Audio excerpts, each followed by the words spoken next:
अमित शाह उत्तराखंड में कल तकरीर किए। देश का होम मिनिस्टर है,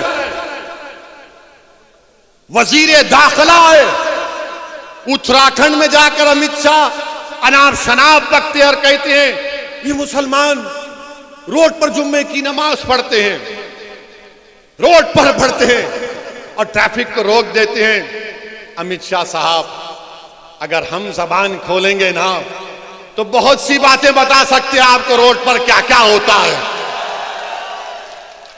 रोड पर क्या क्या होता है हम बता सकते हैं, मगर आपको तकलीफ क्यों है? अगर नमाज 10 मिनट के लिए पढ़ी जा रही है तो आपके पेट में दर्द क्यों हो रहा है?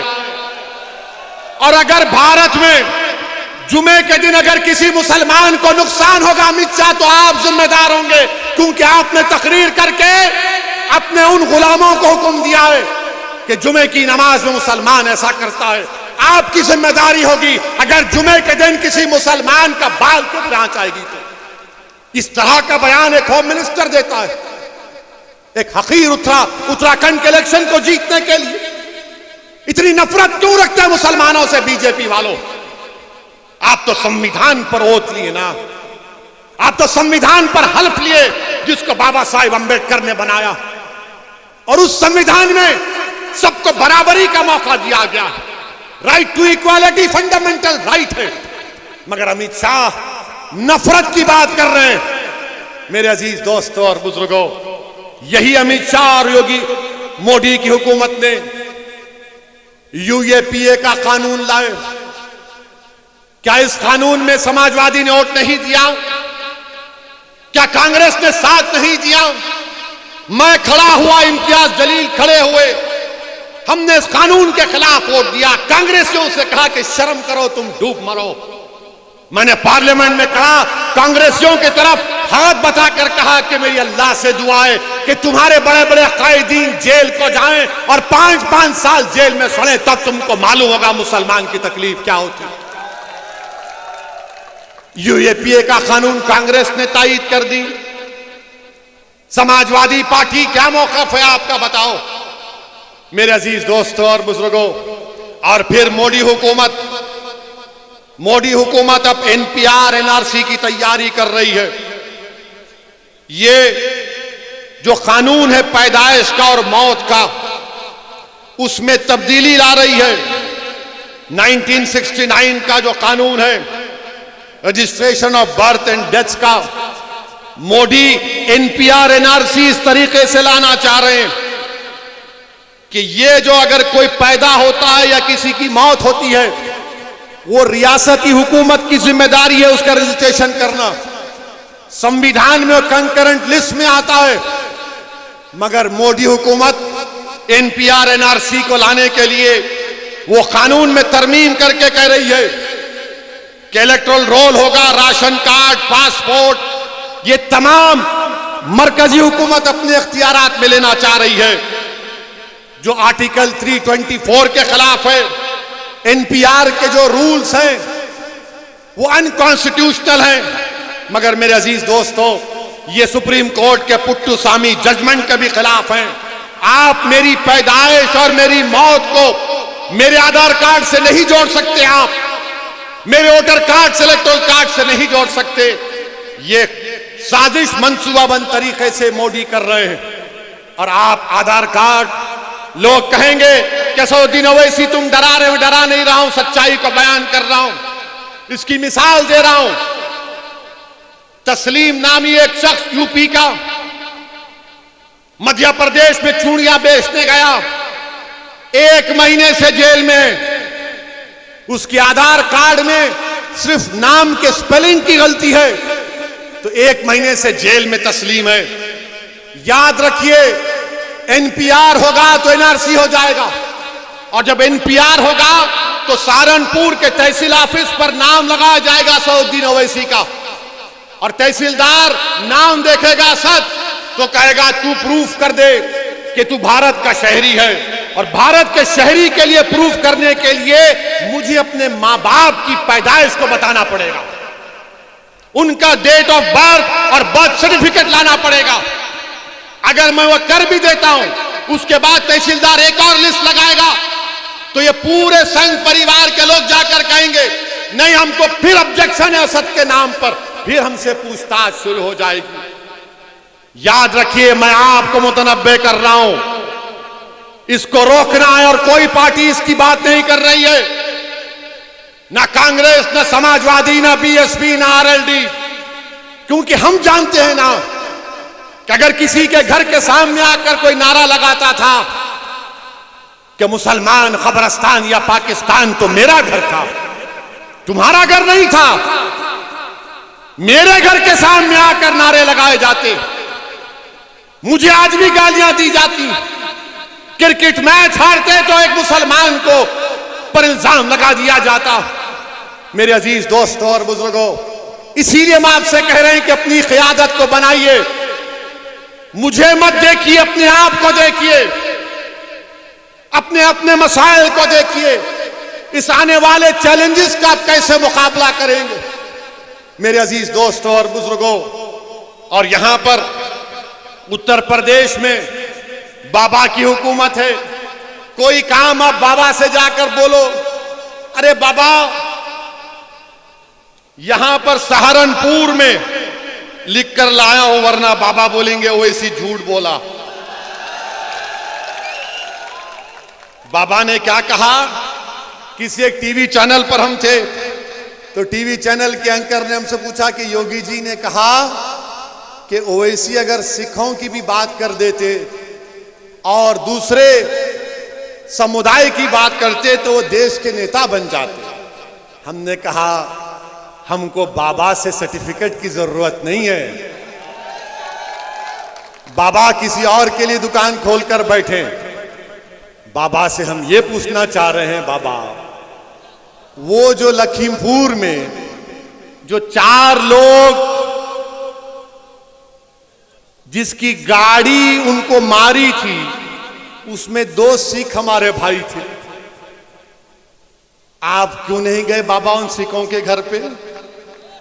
आपको जाना चाहिए था ना बाबा। बाबा आपको सिखों से मोहब्बत नहीं है? तुम हमसे पूछ रहे हो। बाबा हमको सिखों से इतनी मोहब्बत है कि आपने सहारनपुर में जब गुरुद्वारा और मस्जिद का मसला पैदा हुआ था ना, तो आपने कहा ठीक है बनाओ, हमको जमीन की जरूरत नहीं है, हम और एक जगह बनाएंगे। सिखों के लिए मदद की ना हमने। बाबा ने क्या किया? बाबा ने कहा नाम बदल दो, ज्यादा बोले तो ठोक दो। बाबा को कुछ समझ में आता ही नहीं है, बाबा खाली नाम बदलने पे है। बाबा सुबह उठते बोले नाम कितने बदले गए, उनको इतनी फिक्र। अच्छा बाबा ये बताओ, सहारनपुर में और जौनपुर में मुसलमान 10% है, सहारनपुर में 40% के ऊपर है ना। अब आप ये बताइए, सहारनपुर में खाली प्राइमरी हेल्थ केयर सेंटर 60 क्यों है और जौनपुर में 85 क्यों है? क्यों है बाबा, ये क्यों है? और कम्युनिटी हेल्थ सेंटर जौनपुर में 22 और सहारनपुर में सिर्फ 14। बाबा आपको सहारनपुर से इतनी नफरत क्यों है बाबा? मेरे अजीज दोस्तों और बुजुर्गों, ये बात हम जब करते हैं तो इनको तकलीफ हो जाती है, फिर हमसे बोलते नहीं हो मोदी जी तो सबका साथ सबका विश्वास, क्या बोलते हैं।